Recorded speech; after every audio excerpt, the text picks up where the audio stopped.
Force का नाम नहीं देते होते, ये नेट फोर्स होती है। नेट फोर्स का मतलब क्या होता है कि बेटा कि तमाम फोर्सेस का जो सम है वो इक्वल किसके आ जाएगा, इस फोर्स के इक्वल आ जाएगा। तो बेटा लेट्स सपोज कि मैंने अगर इक्विलिब्रियम की कंडीशन लेके आनी है, तो अंडरस्टूड सी बात है कि किसी बॉडी में जिस फोर्स की वजह से वो इक्विलिब्रियम पैदा हो रहा है, मैंने इक्विलिब्रियम किसी बॉडी को इक्विलिब्रियम में लेके आना है, तो मैं वो फोर्स खत्म करूंगा। अगर फोर्स खत्म करूंगा, फोर्स जीरो करूंगा, तो वो बॉडी खुद ब खुद आ जाएगी इक्विलिब्रियम में। कैसे?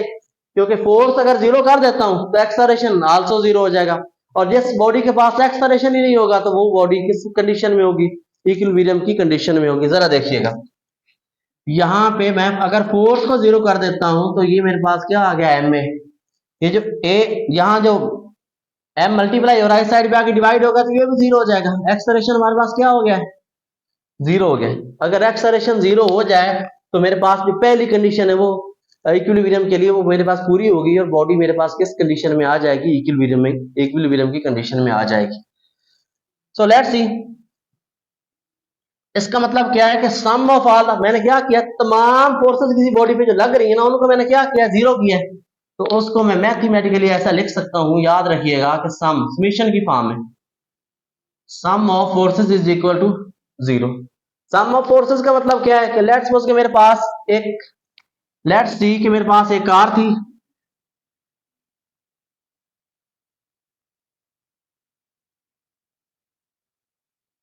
एक बस थी, ये मूव कर रही थी, ये रोड पे खड़ी है, अभी अभी खड़ी है, ये रेस्ट में है, यहाँ इसका एक्सेलरेशन नहीं है। तो एक्सेलरेशन नहीं है मतलब अगर रेस्ट में है तो फोर्स नहीं लग रही, जब रेस्ट में है फोर्स नहीं है, फोर्स को जीरो कर दिया तो मेरे पास एक्सेलरेशन भी क्या आ गया, उसका जीरो आ गया।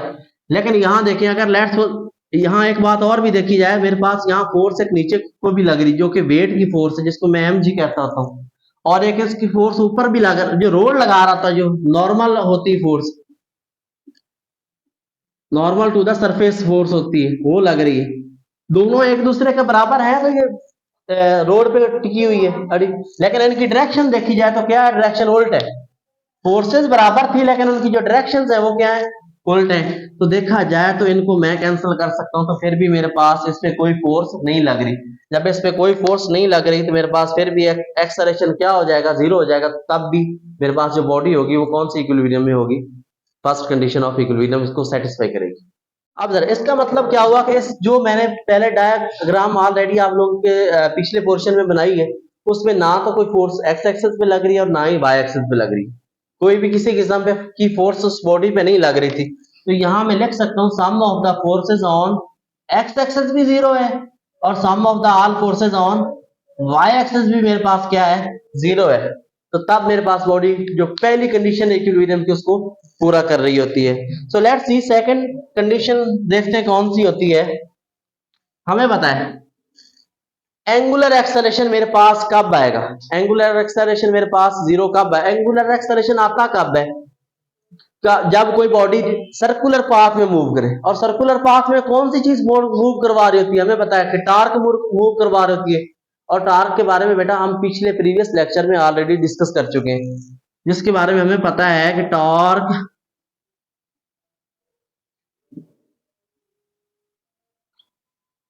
प्रोड्यूस्ड एंगुलर एक्सेलरेशन, जो टॉर्क है वो हमारे पास एंगुलर एक्सेलरेशन को प्रोड्यूस कर रहा होता है। इसका मतलब क्या है, टॉर्क का मैं फार्मूला देखा देखा लिखूं तो मेरे पास ये आता है, torque is equal to I alpha. यहाँ आई क्या चीज है, इसको हम चैप्टर नंबर 5 में डिस्कस करेंगे, इसको छोड़ देते हैं एक बार। मैंने क्या कहा था कि सेकंड कंडीशन इक्विलिब्रियम की पूरी करनी चाहिए। मेरे पास टार्क प्रोड्यूस किस चीज को कर रहा है, एंगुलर एक्सेलरेशन को।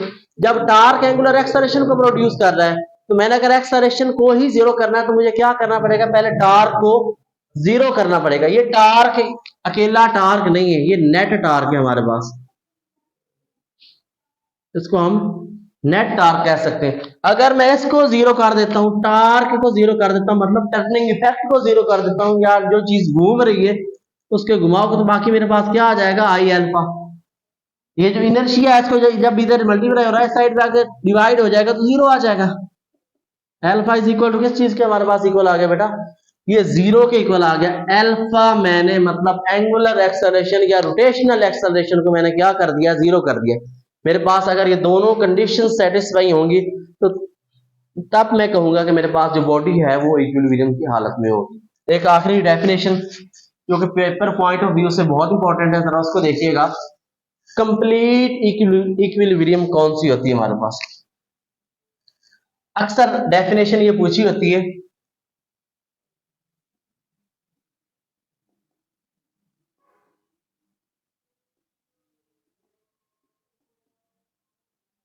Complete equilibrium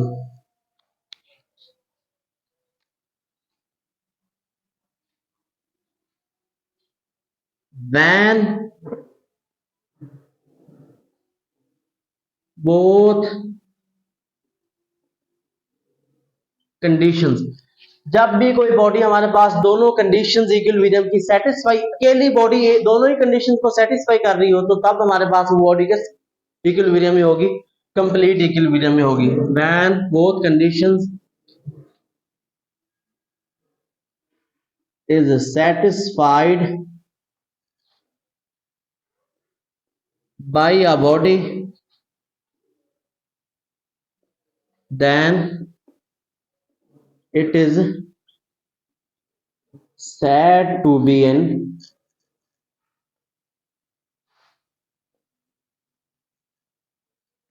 complete equilibrium. तब हमारे पास वो बॉडी किस दोनों इक्विलिब्रियम कंडीशंस में होगी। कौन कौन सी कंडीशंस है वो हमारे पास? कंप्लीट इक्विलिब्रियम की हालत में हमारे पास कोई बॉडी कब होगी? कंप्लीट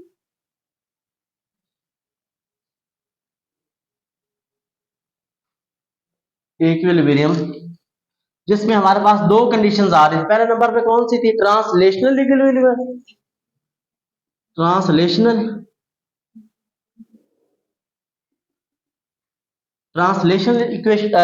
ट्रांसलेशनल और रोटेशनल, अगर ये दोनों कोई बॉडी सेटिस्फाई कर रही हो, इन दोनों कंडीशंस इक्विलिब्रियम की एक ही बॉडी सेटिस्फाई कर रही है तो वो हमारे पास कौन सी होगी, कौन सी कंडीशन में होगी?